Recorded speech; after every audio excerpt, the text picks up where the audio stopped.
설교의 주제는 묶인 매듭을 풀라. 한번 같이 읽어볼까요? 묶인 매듭을 풀라. 예. 그림이 지금 우리가 읽은 본문의 내용에 관한 그림입니다. 이제 그 사울의 그 후손들이 이제 그 기브아 사람들의 분노 때문에 이제 매달려서 이제 죽고 또 그의 어머니가 자녀들의 시체를 지키는 그런 광경의 그림입니다. 제가 어제 새벽에 기도하면서 이 말씀이 새롭게 깨달아지면서 또 성령님께서 감동을 주셨어요. 묶인 매듭을 풀라. 다윗 시대에 해를 거듭하여 3년 기근이 있으므로 그랬어요. 3년 동안 기근이 들면 어떻게 될까 생각해 봤어요. 3년 동안 비가 안 오면 어떻게 될까요? 강이 마르겠죠. 얼마 전에도 우리가 조금 가물었다고 했을 때, 몇 달 동안 비가 안 왔을 때도, 강원도 쪽에 있는 강들이 바닥이 보인다. 그리고 저수지가 이렇게 물이 마른다는 것을, 그런 보도를 본 적이 있어요. 비가 몇 달만 안 와도 정말 물이 말라버리죠. 근데 3년 동안 비가 안 왔다고 생각해 보세요. 이것은 굉장한 재앙이죠. 엄청난 재앙이에요. 3년 동안 비가 안 오면 농사를 지을 수가 없겠죠. 농사도 못 짓는 거죠. 굉장히 어려움이죠. 3년 동안 비가 안 왔다. 그건 놀라운 어떤 큰 재앙이 내린 거죠. 그래서 과연 이 재앙이, 왜 이런 재앙이 있을까? 그래서 다윗 왕이 하나님께 기도했어요. 오늘 말씀해 보니까 이렇게 얘기하고 있어요. 다윗이 여호와 앞에 간구하매 그랬어요. 빨간 글씨로 된 걸 한번 읽어볼까요? 여호와께서 이르시되 이는 사울의 피를 흘린 그의 집으로 말미암으니 그가 기브온 사람을 죽였음이니라 하시니라 그랬어요. 여러분, 이런 엄청난 재앙에 그 원인이 있다는 거죠. 그래서 여러분, 저도 이제 이 신앙생활하고 삶을 살면서 느끼는 게 있어요. 뭔가 원인이 있어요. 어떤 문제든지 원인이 있어요. 그 원인을 찾아야 돼요. 그걸 찾아야지 해결이 되는 거예요. 잘못된 데서 찾는 경우가 굉장히 많아요. 사람과의 관계도 어떤 사람과의 관계가 깨어지고 문제가 생길 때도 어떠한 그 문제가 있어요. 그 문제를 풀어야 돼요. 그것은 어떻게 보면 사람들은 문제의 원인을 잘못된 데서 찾을 수 있어요. 잘못된 데서 문제를 찾을 수 있어요. 근데 그러면 해결이 안 돼요. 하나님께 기도했더니 하나님께서 그 원인을 정확하게 얘기하는 거예요. 그 원인이 뭐냐? 사울이라는 왕의 그들의 잘못이었다는 거예요. 그들의 죄라는 거죠. 여호수아서 9장에 보면요. 어떤 사건이 벌어져요. 그건 뭐냐면 이 기브아 사람들과 관계된 어떤 사건이었어요. 그건 뭐냐면 이 기브아 사람은 가나안 땅의 원래 주민이에요. 원래 주민인데 하나님께서 이스라엘 백성들과 함께 하셔서 가나안 땅을 정복해 온다는 그 소문을 들었어요. 그래서 여리고 성도 무너지고 아이 성도 무너지고 점점점 이 가나안 땅을 다 점령해 오니까 이 기브아 사람들이 꾀를 낸 거예요. 도저히 이스라엘 백성들을 우리 이길 수 없다. 그래서 사신을 보냈어요. 사신이 이제 이스라엘 진영에 도착했어요. 그러면 우리는 멀리서 왔습니다. 그랬어요. 우리는 왔습니다. 그러면서 자기들이 가져온 빵을 보여준 거예요. 빵을 보니까 빵이 곰팡이가 쓴 거예요. 그리고 또 포도주를 보여준 거예요. 포도주도 너무나 오래된 것처럼 이 가죽이 막 헐어버린 거예요. 다 헐어버린 그런. 그래서 우리 고향에서 우리 그 우리 부락에서 떠날 때는 따끈따끈한 빵을 가지고 나왔고 또 이 포도주도 새로 담았었는데 먼 거리를 우리가 오다 보니까 이렇게 다 헤어졌습니다. 우리는 멀리서 온 사람들이니까 우리와 화친을 맺읍시다 그랬어요. 우리는 여기 가나안 땅 요 근방에 있는 사람들이 아니라 멀리서 왔기 때문에 우리와 화친을 맺읍시다 그렇게 얘기했어요. 그때 여호수아와 그 지도자들은 그들이 멀리서 왔다는 것을 확신했어요. 그들이 보여준 빵과 포도주와 음식들을 보고 또 그들의 옷을 보여준 거예요. 우리들이 올 때는 진짜 새 옷을 입고 왔는데 그 먼 여행길에서 우리의 옷이 다 헤어졌습니다. 이렇게 보여준 거예요. 그러니까 눈에 보이는 걸 보고 그들은 뭐라고 얘기했냐면 그걸 확신했어요. 그래서 하나님에게 물어보지 않고 그들과 언약을 체결했어요. 그들과 어떤 언약을 맺었냐면 우리들은 너희들을 기브온 사람들 해치지 않겠다. 하나님 앞에서 언약을 맺었어요. 그런데 언약을 맺고 2, 3일이 지나서 알고 보니까 그들이 멀리서 온 게 아니라는 것을 알게 됐어요. 그래서 이스라엘 백성들이 원망을 했어요. 왜 그렇게 그들과 화친을 맺었냐. 왜 지도자들이 잘못했다고 그들이 항의를 했어요. 그래서 그들이 이런 결정을 했어요. 이 기브온 사람들을 우리가 이들을 나무 패는 사람, 물 기르는 그런 사람들로 사용하자. 그렇게 하기로 했어요. 그래서 그들과 이 기브온 사람들은요, 가나안 땅에 있는 모든 사람들이 다 진짜 점령되고 처형될 때 이 기브온 사람들만 이스라엘 백성들 가운데 남아있게 된 거예요. 살아있게 된 거죠. 그런데 그것 때문에 항상 이스라엘 백성들의 마음에 불만이 있었던 거예요. 저 사람들 이렇게 이방 사람들이 우리 가운데 껴있는 것이 눈의 가시처럼 사람들이 싫어한 거예요. 그래서 어떻게 했느냐? 사울은 그 민심을 수렴해가지고 어떻게 했어요? 기브온 사람들 죽이기 시작한 거예요. 괴롭히고 죽이기 시작한 거예요. 그러니까요, 이 사울이라는 지도자는 마치 이와 같아요. 사울이라는 지도자는 백성들의 마음을 사기 위해서 하나님 앞에서 하나님 앞에서 언약을 맺은 기브온 사람들을 죽이기 시작한 거예요. 그리고 학대하기 시작한 거예요. 그러니까 이 약한, 어떻게 보면요, 너무나 이 사람들 힘이 없는 사람들이었어요. 억울한 거예요. 근데 이 억울한 것을 아무도 이들의 억울함을 대변할 사람이 없었던 거예요. 여러분, 저는 이 기브온 사람들이 얼마나 물 길러주고 장작 패는 이런 천한 일을 해주면서 이스라엘 백성들을 섬겼는데 그것도 못마땅해서 그들을 학대하고 죽이기 시작한 거예요. 이 가난한 사람들의 이 안타까운 사정을 하나님이 보신 거예요. 하나님이 보신 거예요. 그리고 이들의 원수를 하나님이 갚아주기로 작정하신 거예요. 그래서 하나님이 그 땅에 3년이라는 오랜 기간 동안에 기근을 허락한 거예요. 기근을 낸 거예요. 저는 이 사건을 보면서 우리가 믿고 있는 하나님이 어떤 하나님인가 다시 한번 생각해 보게 됐어요.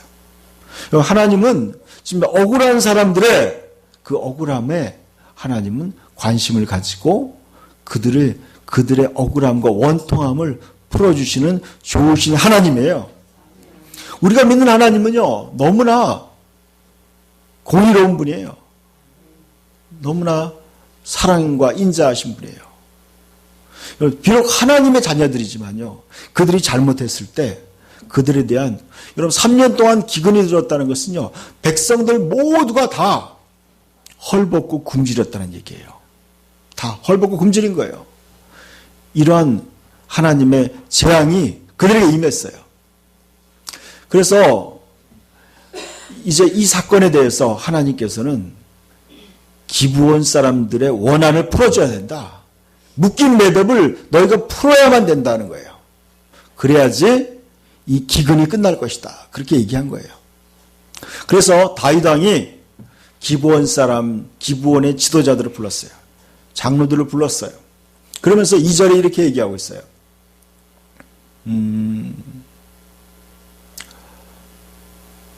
여기 보니까 2절에 보니까 사울 왕의 잘못된 열심이 그 기브온 사람들을 죽인 거예요. 저는 요즘에 지도자들이 항상 요즘에 뭐 국가적인 재난이 또 이런 일들이 있는데 이 국민의 의견을 수렴한다. 그것이 꼭 좋은 것만은 아니에요, 여러분. 여러분, 이 이스라엘 백성들이 자신들이 하나님 앞에 맹세하고 언약한 그 언약을 깨뜨리는데 그것에 대한 올바른 판단이 없었던 거예요, 사울 왕은요. 그래서 하나님 앞에서 언약한 그들을 죽이기 시작한 거예요. 그러니까 어떻게 보면요, 민주주의라는 것은요, 저는 그렇게 꼭 성경적으로 좋은 게 아니더라고요. 저는요, 우리는 하나님의 나라에 속해 있는 거예요. 하나님의 다스림이 가장 모두에게 좋은 것인 줄 믿습니다. 하나님의 방법을 찾아야 돼요. 그러나 사울왕은 하나님의 방법이 아니라 백성들의 환심을 사기 위해서 죄 없는 기브온 사람들을 죽인 거예요. 그러니까 저는 성경에 보면서 이 사울왕이 사울의 집안이 멸망한 것이 저는 지극히 당연하다고 생각해요. 당연하다고 생각해요. 그 사울의 어떤 그런 삶이에요. 사울은요, 하나님을 의식하기보다는 항상 사람들을 의식하며 살았어요. 여러분은 어떻게 사세요? 여러분은 사람들의 눈치를 보며 사세요? 아니면 하나님을 의식하며 사세요? 거기에 반해서 다윗은요, 하나님을 의식하며 살았어요. 여러분, 사람들을 의식하면요, 항상 흔들리게 되어 있어요. 그리고 때로는 잘못된 그런 엄청난 실수를 저지르기도 해요. 3절에 보니까 한번 읽어볼까요? 다윗이 그들에게 묻되 내가 너희를 위하여 어떻게 하랴? 내가 어떻게 속죄하여야 너희가 여호와의 기업을 위하여 복을 빌겠느냐? 하니 그랬어요. 어떻게 내가 너희의 죄에 대해서 너희를 어떻게 해야지 너희가 그 원한을 풀겠느냐? 여러분, 여기 중요한 말이 있어요. 너희가 그 원한을 풀고 여호와의 기업을 위하여 복을 빌겠느냐 그랬어요. 다윗은요, 알았어요. 이 기브온 사람들의 원한 때문에 자기들에게 복이 오지 않는다는 걸 알게 됐어요. 이 영적인 통찰력이에요, 여러분. 여러분의 삶에 뭔가 기도응답이 오지 않고 뭔가 인생에 막히고 문제가 생겼다. 그것은 뭔가 원인이 있다는 거예요, 여러분. 그걸 알아야 돼요. 여러분은요, 하나님의 자녀로서 축복을 받아야 마땅한 분들이에요. 여러분, 아브라함의 복을 받아야 마땅한 분이에요. 그리스도 예수 안에 있는 사람들은요, 아브라함의 축복을 받아야 마땅한 분이에요. 그럼에도 불구하고 여러분이 그 하나님의 축복을 제대로 못 받는다면 뭔가 이유가 있다는 거예요. 그것을 오늘 성경에서 우리에게 말씀하고 있어요. 어떻게 해야지 여호와의 기업을 위해서 복을 빌겠느냐 그랬어요. 여러분, 이것이 이렇게 얘기하고 있어요. 너희를 축복하는 사람을 내가 축복하고 너희를 저주하는 사람을 저주한다 그랬어요. 그러니까 지금 어떻게 보면요, 안 믿는 사람에게도 우리가 그들의 축복을 받아야 돼요. 우리가 축복의 사람들이 돼야 돼요. 그 다음 말씀 보여주세요. 같이 볼까요? 기브온 사람이 그에게 대답하되 사울과 그의 집과 우리 사이의 문제는 은금에 있지 아니하오며 이스라엘 가운데서 사람을 죽이는 문제도 우리에게 있지 아니하니이다 하니라. 왕이 이르되 너희가 말하는 대로 시행하리라. 그들이 왕께 아뢰되 우리를 학살하였고 또 우리를 멸하여 이스라엘 영토 내에 머물지 못하게 하려고 모해한 사람의 자손 7사람을 우리에게 내주소서. 여호와께서 택하신 사울의 고을 기브아에서 우리가 그들을 여호와 앞에서 목매어 달겠나이다 하니 왕이 이르되 내가 내주리라 하니라 그랬어요. 여러분 이제 문제의 원인이 발견된 거예요. 문제의 원인이 발견됐어요. 이 기브온 사람들의 이 원한, 이 사무친 원한, 마치 우리나라의 정말 일본에 끌려가서 그 접대부로서 위안부로서 그 고통받았던 그 할머니들의 그 원한. 여러분 그 사람들이 그 피맺힌 원한이 있는 거예요. 그 원한을 어떻게 해야지 풀어주겠느냐. 저는 이런 생각이 들었어요. 우리가 일본과 협상을 할 때도요. 저는 근본적으로 뭔가 이게 문제가 있는 거예요. 그런 것을 할 때 그 당사자들에게 물어봐야 되는 거예요. 당사자들에게 그 할머니들에게 물어봐야 돼요. 할머니들의 원한을 어떻게 하면 풀어드릴 수 있습니까? 그래서 그들의 원한을 그 의견을 수렴해서 그것들을 해결해 줘야 되는 거예요. 어떻게 보면 지금 이 기브온 사람들을 뭐라고 그랬어요? 우리를 학살했다고 그랬어요. 사울 왕이 죄 없는 기브온 사람들을 학살했어요. 그리고 우리를 멸하려고 했다는 거예요. 멸하려고. 그리고 한 그 족속을 다 싹 죽이려고 한 거예요. 여러분 이게 보통 죄가 아니죠. 여러분 하나님이 이걸 보시고 이거 하나님의 뜻이 아니에요. 여러분. 그건 사단의 생각이에요. 마귀가 주는 생각이에요. 마귀가 주는 그 잔악한 생각을 사울이 받아들여서 그런 죄를 저지른 거예요. 그래서 그러니까요, 이 잘못된 이 죄악 때문에 나라 전체가 3년 동안 굶주리고 가뭄 때문에 고통받은 거예요. 그래서 어떻게 해야지 너희의 원한을 어떻게 풀어줄 수 있느냐. 어떻게 보면 그래요. 이것은요, 돈의 문제가 아니에요, 여러분. 돈의 문제가 아니에요. 이 억울한 이 원한을 돈의 문제가 아니다. 그 주범, 그 사건을 이룬 주범이 누구예요? 사울이죠, 사울. 사울은 이미 죽었어요. 그러니까 사울의 후손 중에서 7명을 달라고 얘기했어요. 7명. 성경에서요, 7이라는 숫자는요, 완전한 수라고 그래요. 충분한 수예요. 그러니까 7의 사울의 자손들 중에 7명을 달라는 것은요, 사울의 가문을 우리가 원한을 갖겠다는 거예요. 기브온 사람들이 원한을 갖겠다고 얘기한 거예요. 그 사울의 가문에 있는 손자들 중에서, 자식들 중에서 7명을 달라고 그랬어요. 그래서 7명을 이제 추리는데, 여기서 하나 성경에서 얘기하는 게 있어요. 그게 뭐예요? 요나단의 아들들은 건드리지 않은 거예요. 여기도 보니까 뭐가 나와요? 여기 보니까 그 다음 절 보여주세요. 우리 7절부터 읽읍시다. 그러나 다윗과 사울의 아들 요나단 사이에 서로 여호와를 두고 맹세한 것이 있으므로 왕이 사울의 손자 요나단의 아들 무비보셋은 아끼고 왕이 이에 아야의 딸 리스바에게 난 자 곧 사울의 두 아들 알모니와 무비보셋과 사울의 딸 멜라베에게서 난 자 곧 무훌랏 사람 바르셀레의 아들 아드리엘의 5 아들을 붙잡아 그들을 기브온 사람의 손에 넘기니 기브온 사람이 그들을 산 위에서 여호와 앞에 목매어 달매 그들 7사람이 동시에 죽으니 죽은 때는 곡식 빼는 첫날 곧 보리를 베기 시작하는 때더라 그랬어요. 여기서 성경에서 우리에게 강조하는 것들이 있어요. 여러분이 계속 강조하는 게 뭐예요? 언약이라는 거예요. 언약, 약속. 여러분 하나님 앞에서 약속한 것을 지키라는 거예요.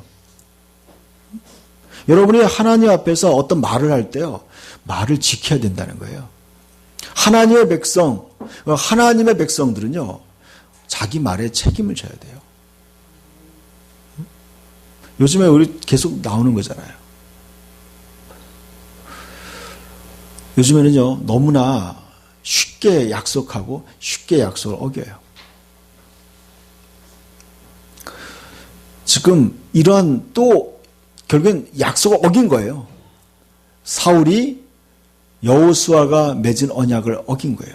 근데 이 언약을요, 여러분, 당사자들이 맺은 게 아니에요, 여러분. 잘 보세요. 누가 맺은 거예요? 여호수아가 맺은 거예요. 여호수아하고 사울 왕과의 사이에는요, 지금 몇백 년의 시간이 흐른 거예요. 몇백 년 전에 맺은 언약도 지켜야 된다는 거예요. 지켜야 된다는 거예요. 여러분, 우리나라도 국가적인 언약이 있어요, 여러분. 한미 무슨 동맹, 무슨 조약, 이런 거요. 이런 거 다 지켜야 되는 거예요, 여러분. 다 지켜야 돼요. 여러분, 뭔가, 우리 조상들이, 제가 이번 주에 이제, 우리 친한 목사님과 식사를 하고 이런 이야기를 나누게 됐어요. 그 목사님의 아버지가 공장을 했어요.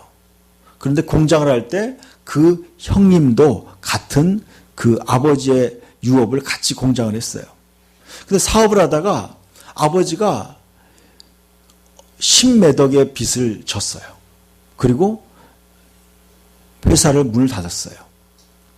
그런데요, 그 형님이, 자기 형님이, 친형님이 16년인가를 지나가지고 그 아버지의 빚을 갖다가 다 갚아줬다는 거예요. 다. 찾아다니면서요, 본인이 죽은 경우에는 그 자식에게, 자식도 없는 사람에게는 그 가까운 친척에게 다 갚았다는 거예요. 다. 제가 그 얘기를 들으면서, 야, 그래, 바로 저거야. 응? 여러분, 빚을 졌는데 그 빚을 아버지가 진 빚이에요. 자기가 진 빚이 아니에요. 그런데도 아들이 그 빚을 갚으러 전국을 돌아다닌 거예요. 자기 아버지와 거래했던 그 사람들. 그래서 그 사람들은 자기들은 다 포기했는데 갖다 준 거예요. 여러분, 이게 약속이에요. 약속. 하나님 앞에서 우리가 어떤 약속을 할 때 그 약속을 지키는 거예요. 근데 이제 다윗이 이런 사건 속에서도 다윗이 자기의 요나단, 그 사울의 아들 요나단과의 언약을 기억한 거예요. 요나단이 이미 죽었어요. 그렇지만 그가 살았을 때 그 요나단과 언약을 맺은 거예요. 그 약속을 지키기 위해서 무비보셋이라는 아들은 빼버렸어요. 거기 뺀 거예요. 그리고 사울의 첩에게서 난 아들 둘과 또 손자 5명. 그래서 7명을 갖다가 이제 그 사울의 동네, 사울의 고향에다가 이제 다음 화면을 보여주세요. 산에다가 저렇게 7명을 다 처형한 거예요. 처형. 어떻게 보면 잔인할 수 있어요. 아니, 내가 지은 죄도 아닌데 어떻게 보면 이 7명의 자식들은 어떻게 보면 억울하겠죠. 그렇지만 이렇게 해야지만 이 원한이 풀리는 거였어요. 풀리는 거예요. 여러분, 저는 이렇게 생각해요. 여러분 자식을 둔 부모님들은요, 어떻게 보면은 자식들을 위해서 잘 살아야 돼요. 아멘? 여러분, 우리가 그 할아버지가 잘못했고 아버지가 잘못한 것을 자식들이 이제 대신 대가를 치르는 거예요. 치르는 거예요. 성경을 보니까요, 너희가 내 계명을 지키면 내가 1000대까지 은혜를 베푼다. 그런 말이 있어요. 다윗이 하나님을 잘 섬겼더니 다윗의 후손이 1000대까지 하나님에게 은혜를 얻은 거예요. 그러니까 여러분이 하나님 앞에서 어떻게 사느냐, 굉장히 중요해요, 여러분. 근데 여러분, 성경적이에요, 이게. 3, 4대까지 간다 그래요. 3, 4대. 근데 여러분, 아주 오래된 조상들의 죄를 묻지는 않았어요. 3, 4대. 지금 3대예요, 3대. 그래서 물은 거예요. 그래서 이 사건이 그렇게 돼요. 다음 말씀 보여주세요. 그래서 한번 읽어볼까요? 아야의 딸 리스바가 굵은 배를 가져다가 자기를 위하여 바위에 펴고 곡식배기를 시작할 때부터 하늘에서 비가 시체에 쏟아지기까지 그 시체에 낮에는 공중의 새가 앉지 못하게 하고 밤에는 들짐승이 범하지 못하게 한지라. 다윗이 그곳에서 사울의 뼈와 그의 아들 요나단의 뼈를 가지고 올라오매 사람들이 그 달려 죽은 자의 뼈를 거두어다가 사울과 그의 아들 요나단의 뼈와 함께 베냐민 땅 셀라에서 그의 아버지 기스의 묘에 장사돼 모두 왕의 명령을 따라 행하니라. 그 후에야 하나님이 그 땅을 위하여 기도를 들으시니라. 아멘. 제가 이제 두 절은 생략했어요. 이거였어요. 이제 예전에 사울왕과 요나단이 전사했어요. 그리고 그 뼈를 추스려서 장사를 지르지 않았어요. 그런데 이번 사건을 계기로 해서 다윗이 이 이야기를 들었어요. 사울의 그 죽은, 그러니까 엄마가 자식이 죽었는데 그 자식의 시체라도 보호하겠다고 밤낮으로 무덤에서, 죽은 그 시체 옆에서 밤낮으로 그 시체를 지킨 거예요. 그 이야기를 다윗이 들은 거예요. 그러면서 감동을 받아서 사울과 요나단의 뼈를 추스리고 또 지금 7명이 죽은 그 뼈들을 다 추스려서 그 할아버지, 징조 할아버지, 그러니까 사울왕의 아버지의 묘소에 다 장례를 다 치러줬어요. 그제서야 이 사건이 마무리된 거예요. 이 원한이 풀렸어요. 여기 보니까 아까 보니까 하늘에서 비가 시체에 쏟아지기까지라고 얘기했어요. 그러니까요, 그 사람들이 죽었을 때 비가 내린 게 아니었어요.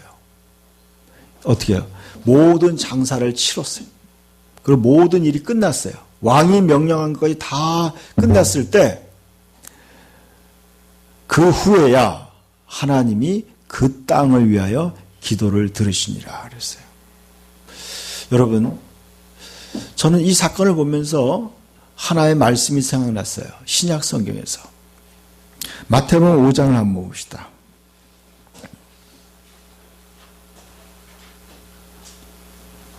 어떤 사람은 이게 구약의 사건이라고 지금 신약 시대에는 관계가 없다고 생각하는 사람이 있을지 모르겠어요. 마태복음 5장. 우리 세정이는 성경이 없는 것 같아.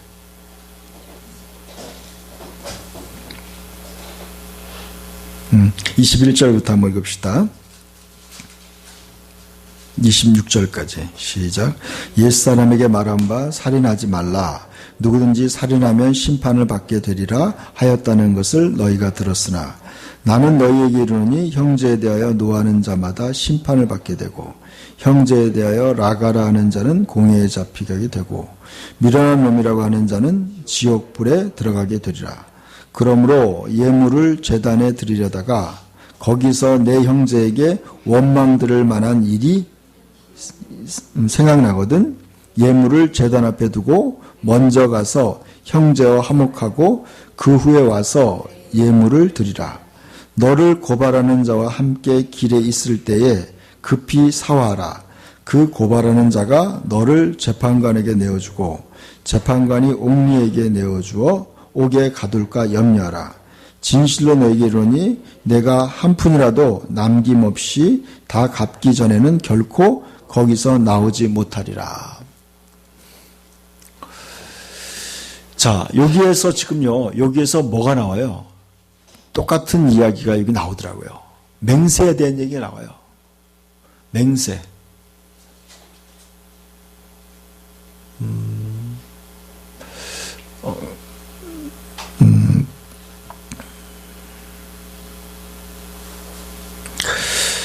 맹세에 대한 것보다도 여기 보니까 이제 그 다음 말씀 보이세요. 23절부터 봅시다. 한번 봅시다. 그러므로 예물을 제단에 드리려다가 거기서 내 형제에게 원망 들을 만한 일이 있는 것이 생각나거든 그랬어요. 원망 들을 만한 어떠한 일이 있거든 그랬어요. 아까도 그랬죠. 사울의 집안과 기브온 사람들의 이 원망 들을 만한 일이 있었던 거예요. 원한이 있었던 거예요. 그럼 이 원망 들을 만한 일이 있거든 어떻게 돼요? 생각나거든 먼저 가서 형제와 화목하고 그에 와서 예물을 드리라 그랬어요. 그럼 여러분 우리가 어떤 사람들이 그랬어요. 하나님만 잘 섬기면 된다고 생각하는 사람이 있어요. 여러분 그렇지 않아요, 여러분.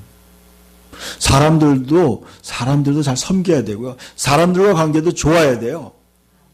사람들과의 관계도 여러분 공정해야 돼요. 또 올바라야 돼. 예수 믿는다고 하면서도요. 사람들과의 돈거래가 지저분하고 또 약속을 지키지 않고 이렇게 이랬다 저랬다 하고 이런 그런 사람들은요. 이것은 잘못 믿는 거예요. 원망 들을 만한 일이 되는 거예요. 원망 들을 만한 일. 그런 일이 생각나거든 그랬어요. 예물을 제단 앞에 두고 먼저 가서 형제와 화목하고 그에 와서 예물을 드리라고 했어요. 지금 이스라엘 백성들이 3년 동안 비가 안 오니까 얼마나 기도했겠어요, 여러분. 얼마나 기도를 많이 했겠어요. 근데 모든 거 하나님이 다 기도를 다 안 들은 거예요. 다 기도 안 들어주신 거예요. 다. 하나님이 귀를 막아버린 거예요. 귀를 막아버린 거예요.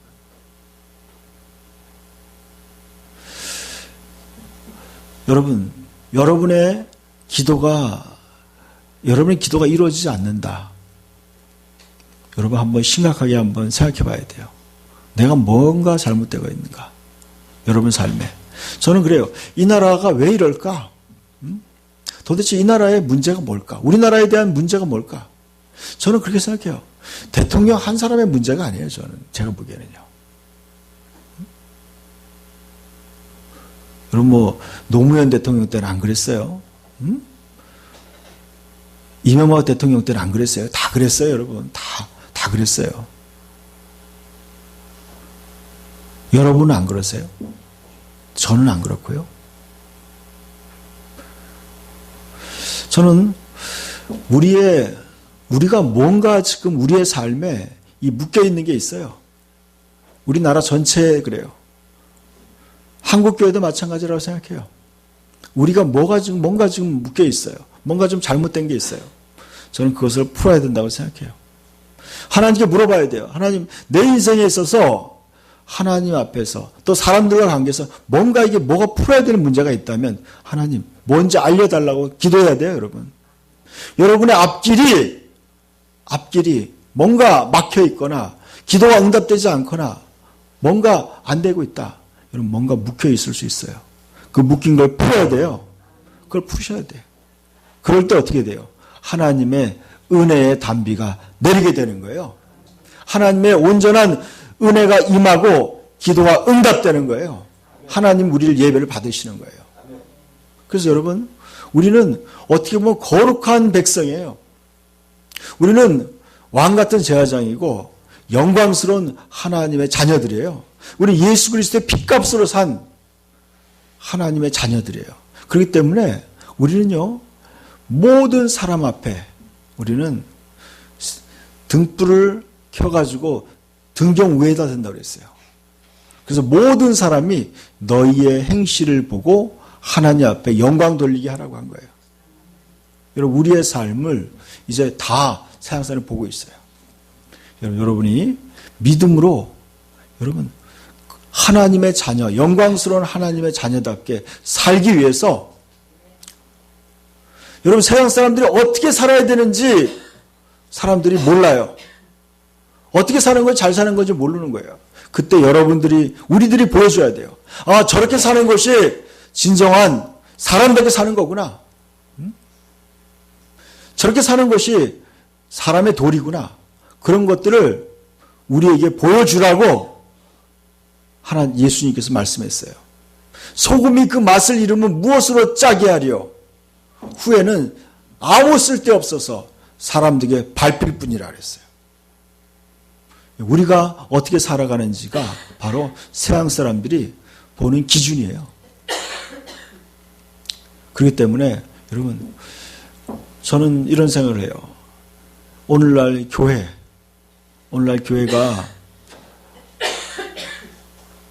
교회의 역할을 잘 못하니까 이런 문제가 저는 생겼다고 생각해요. 박근혜 대통령에 대한 어떤 이야기를 제가 들었어요. 1970년대 후반에 박근혜 대통령이 장신대학교 신학대학원에 자그마한 승용차를 타고 왔어요. 그런데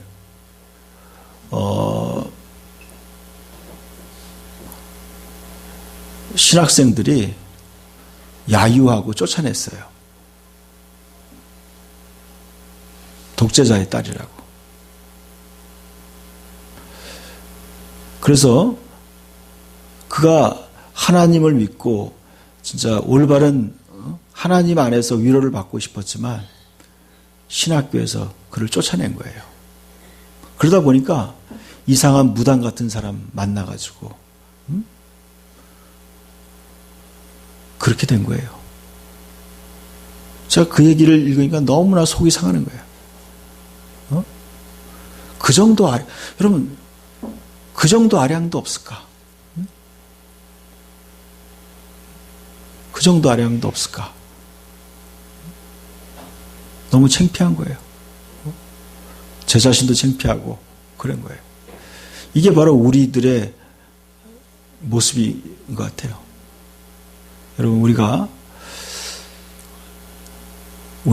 저를 비롯해서 우리 뉴크리스천 교회 모든 성도들이 우리가 더욱 그리스도의 그 진리 가운데 더 깊이 들어가야 될 줄 믿습니다.